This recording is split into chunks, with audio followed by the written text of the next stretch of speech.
Hello and hello and welcome to Cricket Happenings, dear friends and subscribers.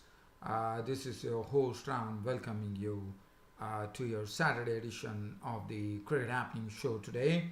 And on this Cricket Happenings show, it's going to be the second day's play in the second Test match between England and India, where England, as expected, put up a very good show there. They put up a good score. I mean, they had some conditions which were much better than what it was on a Friday, and that was to England's advantage as England amassed a lot of runs there, and also they had a maiden centurion. It was Chris Woakes who went on to hit a maiden century, and that is something that I'm sure that England would be very, very thankful to him, as it was a very timely century because it was a time when England were really struggling. They were reduced to 131 for 5, and then they required someone to be stand there and get England a substantial lead, and that was done very well by this partnership between Jonathan Bairstow and Chris Woakes. So Chris Woakes going on to make an unbeaten maiden century at close of play, not on 120 with 18 boundaries, and the other end Jonathan Bairstow making a very well made 93 with 12 boundaries. So 350 runs for 6, 250 runs in the lead. England definitely the only problem would be the time would be a constraint. It would be interesting to see whether England carry on tomorrow or they decide to actually get the Indians out to bat. I am expecting a declaration, the reason being that they would like to have as much time as possible, but I'm afraid the forecast is not so good for tomorrow, and that is something that India will be happy about. Well, so I'll be talking about that particular game, and then we will have a look at the third match in the Caribbean Premier League, where Andre Russell, captaining Jamaica Talabas for the first time, really gave a real thrust. First, he took a hat-trick against Trinbago Knight Riders, and then slammed the Trinbago Knight Riders to score the fastest century in Caribbean Premier League of just 40 deliveries. It was absolutely a blitzkrieg innings from the Jamaica Talabas captain Andre Russell on his debut as captain of Jamaica Talabas, and what a way to announce his entry into the Caribbean Premier League as a captain, as he went berserk, I would say, as he was the one who fashioned the victory with a very, very hard hit innings of, as I said, was a blitzkrieg, as he hit 121 unbeaten runs to take the Jamaican Talabas to victory, chasing a very, very big score. They were chasing 224 runs for victory, and thanks to their captain Andre Russell, who led the way right from the beginning, as he slammed an unbeaten 121 of just 49 deliveries. As I said, he scored the fastest century in Caribbean Premier League history of 40 deliveries, and the end result was an unbeaten 121 of just 49 deliveries, which included 13 glorious sixes and 6 boundaries. And also tomorrow, and Jamaica Talabas winning the match there by 4 wickets. And the fifth one-day international, which is again a formality, South Africa having already won, but when one saw that Sri Lanka stopped South Africa in their tracks with some aggressive batsmanship in the fourth ODI. Now the focus shifts on to the final ODI, which is coming up tomorrow. It's between South Africa and Sri Lanka, and Sri Lanka would definitely like to keep up the winning habit, and if at all they could win this, that they would have salvaged something. But definitely, as you know, the South Africans are definitely not bringing Kagiso Rabada despite their loss. They probably want to get as much preparation so that they know what is the combination that they would like to get for the 2019 World Cup. Well, so as far as so first we are heading towards the Lord's Cricket Ground. We are talking about the third day's play in the second Test match, and looking at the way things started. Alistair Cook and Keaton Jennings opened the innings. Some very good stuff. As I said, the conditions were not as on Friday, where England were really nipping India out, nipping the Indian wickets. But now Ishan Sharma and Mohammad Shami, I thought Ishan Sharma could have bowled much better than what his figures suggest. And also Mohammad Shami, I thought, bowled a very good line. India would have probably thought that if they had Umesh Yadav, that would have really helped. But unfortunately, that was not the case. And it was a very, they had put on 28 runs for the first wicket, Alistair Cook and Keaton Jennings, when the first wicket fell for England. And the wicket was Keaton Jennings shaping to actually go to, basically it was a delivery from Mohammad Shami that actually he turned himself into a Yorker, as he wanted to run the ball through the mid-wicket region, and probably should have been much straighter when he played that. But on the other hand, it was a sort of an edgy shot, and the ball actually went on. It did not hit any of a part of his bat and went on to hit his pad, as there was some real quickness in the delivery from Mohammad Shami. And Keaton Jennings was walking back to the pavilion. LBW bowled Mohammad Shami for 11. So that was wicket number 1, and 28 for 1 when Jennings departed. So the breakthrough was provided by Mohammad Shami. After that, Joe Root came in and joined Alistair Cook, and the next wicket go was Alistair Cook. Now, Alistair Cook was a victim of the bowling of Ishan Sharma, and this was another wonderful delivery from Ishan Sharma, one could say, as he was bowling round the wicket. He got the ball to really hit the deck very hard, and he totally squared up Alistair Cook. There was some movement away off the seam, and it had nicely settled in the gloves of Dinesh Karthik. Alistair Cook gone, caught Karthik, bowled Ishan Sharma for 21 with 4 boundaries, and the England were 32 for 2. In walked in to a lot of applause from the Lord's crowd, as Ollie Pope was making his debut at the Lord's Cricket Ground, as he walked in to join his captain Joe Root. And 32 for 2, and Ollie Pope definitely started off well. He got a boundary first up. Joe Root was at the other end, who was negotiating the Indian bowlers very well. And then what a delivery from Mohammad Shami. After the break, Mohammad Shami produced a wonderful delivery. This was a ball which was actually, Root was probably trying to punch it through the offside, as the ball actually caught him in front, as the ball actually went in, and he probably wanted to turn around and try to put it through the offside, but he was a bit late onto the delivery, and Mohammad Shami had picked up an important wicket, that of the England captain Joe Root. LBW bowled Mohammad Shami for 19 with 2 boundaries, and now the score read 89 for 4. And before that, Ollie Pope, after I thought it was a pretty impressive debut with 28 with 3 boundaries, before Hardik Pandya was the one who sent the debutant back to the pavilion, as he was trapped LBW by Hardik Pandya. It was a good length ball on the off stump. The ball skid through, and he was hit on the back pad, and that was the end of Ollie Pope for 28. And that made the score 89 for 4 when Joe Root departed. And Josh Butler, for a change, at least got some runs under his belt after failing in the first test match. And this time again, it was Mohammad Shami's 3rd wicket here. And there were a lot of LBWs if you look at it. And this was a full and straighter delivery from Shami. Josh Butler was shaping to actually play a flick shot to that, but he missed it, and he was out plumb in front, and that was wicket number 3 for Mohammad Shami, and half the England team were into the pavilion, but England had definitely gone into the lead by then, with the score reading 131 for 5, as Josh Butler, LBW bowled Mohammad Shami for 24 with 4 boundaries.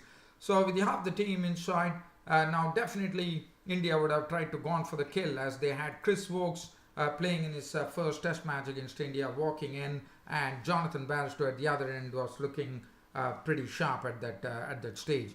But Chris Woakes definitely today, in fact, there was definitely a session where Jonathan Bairstow and Chris Woakes had to be pretty watchful as to what they were doing, as they were under a bit of pressure as well, and they knew that this was the most recognized pair, even though Sam Curran, even though England bat deep, this was the most recognized pair, with Sam Curran still to come.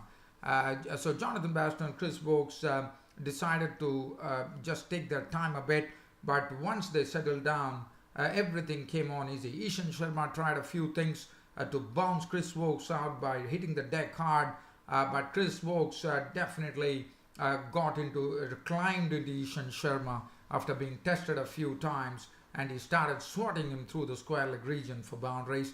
At the other end, Jonathan Bairstow, he was playing superbly. He was stroking the ball. He was not in any hurry at all, and suddenly the Indian spinners who were introduced were also were not looking like taking any wickets, as Ashwin started getting clattered.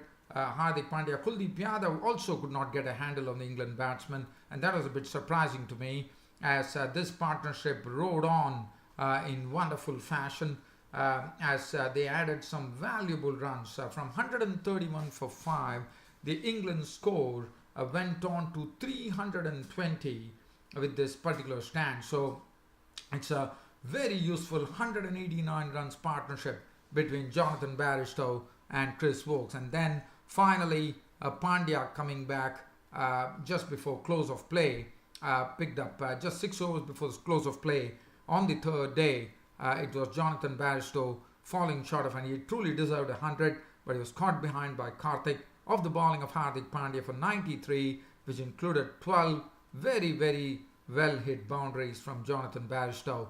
And in fact, he was probably trying to throw his bat at it, and that really, with the angle of the ball actually coming in, that it took the outside edge and he was a goner. But nevertheless, Bairstow did a wonderful job there, and then Sam Curran joined him, and finally Chris Woakes went on to register his maiden test century of his test career, and this definitely one has seen that Chris Woakes is a genuine all-rounder, but today he has given another additional glimpse of he actually doing a great job as an England all-rounder, as Chris Woakes was unbeaten on 120, which had 18 boundaries in that, and that itself tells you how aggressive Chris Woakes has played. Sam Curran was not out on 22 with 4 boundaries, as England closed the day at 357 for 6, and it's a mighty score according to me, and definitely India had the things under control at 131, but that partnership between Jonathan Bairstow and Chris Woakes taking all away from the Indians, as England finished at 357. So essentially 250 runs in the lead, and well, I think England are definitely in the box seat here with 2 days to come, when he's expecting that England will declare tomorrow morning to put the pressure on India, or whether England will still try to play till lunchtime and get some more runs and make sure that they do not bat on this particular test match again. And with the forecast not so good for tomorrow, one could probably expect England to declare. As far as the bowling was concerned, Mohammad Shami was the pick of the bowlers, 19 overs, 4 maidens, 74 runs and 3 wickets. Ishan Sharma, 19 overs, 3 maidens, 1 for 88. Kuldeep Yadav, 9 overs, 1 maiden, none for 44. Hardik Pandya, 17 overs, 2 for 66. And Ravichandran Ashwin, 17 overs, 1 maiden, none for 68. Really could not do much, the Indian spinners, which was a bit surprising to me. Well, so that is as far as England versus the second test is concerned.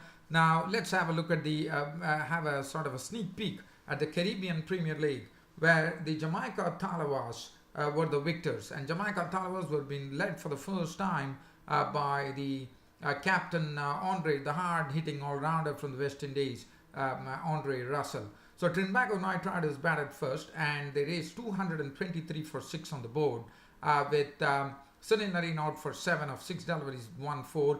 Chris Lynn making 46 of 27 with 4 fours and 3 sixes. Colin Munro really indulged himself in smacking 61 of 42 deliveries, which included 5 fours and 3 sixes. Brendan McCullum pasted 56 of 27, 5 fours and 4 sixes. It was pretty severe on the bowling of I think it was, if I'm not wrong, He really went after the bowling of Kemar Roche by hammering him to all parts of the ground. Bravo made 29 of 16, 2 fours, 2 sixes. Ramadin, and that was the end of the 223 for 6 was a pretty good score by the defending champion Trinbago Knight Riders. If you look at the bowling cards, Santoki 4 overs was smoked for 41 with 1 wicket. Imad Wazim was the pick of the bowlers, 4 overs, 1 for 23. Kemar Roche, 4 overs, none for 64, was absolutely slammed by the Trinbago Knight Riders batsman. Andre Russell 3 for 38, and also Andre Russell went on to take a hat-trick.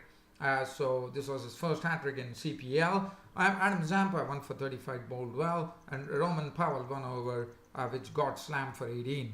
Now Jamaica Tallawahs were given a target of 224 to win, and they did not have things their own way. They struggled big time, and at one point it looked like and Ali Khan was bowling in tremendous fashion. He was getting the wickets right away. Got Glenn Phillips out for 6, then he got the wicket of McCarthy for 0, and he pinned Ross Taylor LBW in front of the stumps for 1 and reduced the Jamaica Tallawahs to 15 for 3 in the chase, and it soon became 16 for 4, and Powell was castled by Gabriel for 1. And then Johnson Charles was sent into the way of went to the pavilion as he was out. LBW bowled by the leggy Fawad Ahmed for 24 of 16 with 5 spanking fours. So it looked a very, very sorry situation at 41 for 5 in the 7th over, and walked in the man. Come at the man, come at the hour, come at the man, and come at the moment. And it was none other than the captain of the Jamaica Tallawahs team, who took everything on his own head and went slam. I would say he went slam, bang, and wallop as he carted the bowlers, carted the Trinbago Knight Riders bowlers all around the ballpark today. As I said, he went on to score the fastest century in Caribbean Premier League of just 40 deliveries. And at the other end, Lewis was his companion, who was really had nothing to worry about. He had to just stay there at the wicket. He did a wonderful job, as they also put on a record 161 runs partnership for the 6th wicket, which is a record in Caribbean Premier League. Not only in Caribbean Premier League, it's in all cricket, because it beat a record which was set in the NatWest T20 Blast by Hastings and Callum MacLeod. So this definitely he has broken that record as well, as 161 runs for the 6th wicket is a new record which has been set in cricket. And Lewis was pretty sedate with his 51 of 35, 4 fours and 2 sixes, but everything, there was one man, and it was Andre Russell, slam, bang, and wallop, not out 121, 49 deliveries, which included 13 very, very hard hit sixes and only 6 boundaries. He dealt in sixes, and what a knock from Andre Russell. He stunned the crowd there with his pyrotechnics. And Imad Wazim was not out on 3. Lewis was gone. And if you look at the bowling card from the Jamaica, from the Trinbago Knights, Ali Khan, who had all the joy, it was all short-lived. 4 overs, no maiden, 24 runs and 3 wickets, was the best bowler, no doubt. Shannon Gabriel, 3 overs, 1 for 28. Dwayne Bravo disappeared for 59 of his 4 overs. Fawad Ahmed, 4 overs, 246. Sunil Nareen was dismissed from his presence. 3.3 overs, no maiden, none for 42. And Searles went for 18 of his first over. And Andre Russell, without a shadow of doubt, was the man of the match. Very quickly, the 5th ODI, which is coming up between South Africa and Sri Lanka, it's all about whether Sri Lanka can once again keep the winning habit. And definitely with what has gone on, Sri Lanka would definitely, the Ketarama is the driest one-day surface in the country. And it will be something where, there could be a lot of runs being showed, and the forecast is not good. Probably we might have a truncated match. One is waiting to see what really is in store as far as Ketarama is concerned. So Sri Lanka and South Africa face off each other in the final ODI tomorrow at Ketarama, and Sri Lanka would be hoping that they could do a repeat of what they did in the 4th ODI, and South Africa would be planning to definitely do something out of the ordinary tomorrow, even though despite the losing, they are not bringing back Kagiso Rabada. They are going with a combination, and Lungi Giri is someone who will be leading the pace back, and he has looked pretty impressive till now. He's taken already 10 wickets, and he has really posed a lot of trouble for the Sri Lankan batsmen. Well, this being said, it's about time for me to sign off this on a Saturday, and promising you that with more cricket to come on my next cricket broadcast, which will be coming up tomorrow on Sunday, which will talk about the 4 days play, which will definitely tell us as to where this match is heading. As I said, it's all about tomorrow, where the forecast is not so good, I'm afraid. So England would not be happy with that, but definitely the Indians would be absolutely happy, because for them it's all about as much time as it goes. It really helps them. Well, dear fans and subscribers, it's a pleasure talking to you on this daily cricket show of mine, and we'll be seeing you all tomorrow. This is your host Ram signing off finally. Thank you.